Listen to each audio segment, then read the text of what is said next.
Esta setmana es complixen 500 anys de la batalla de les Germanies de Corbera, a la Ribera Baixa. Els atacs van provocar greus danys al castell que corona el municipi, que es troba molt deteriorat, però per sort avui hem pogut comprovar com avancen les obres per a rehabilitar la muralla d'esta fortalesa declarada bé d'interès cultural.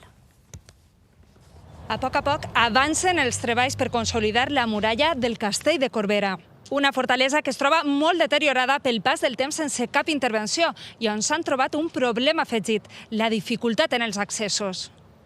Han creat noves sendes per a poder pujar el material i consolidar els murs més danyats.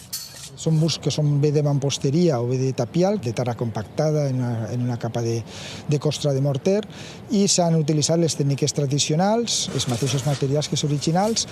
I esta és la primera fase. La Diputació de València espera fer més actuacions en els pròxims anys. El projecte de consolidació geològica lo que farà serà amarrar la muntanya perquè no se caiga la base que sujeta a la muralla. Se va un pas darrere d'un altre. A més, s'han fet diversos estudis arqueològics. Què és el que heu pogut descobrir gràcies a aquestes sondes?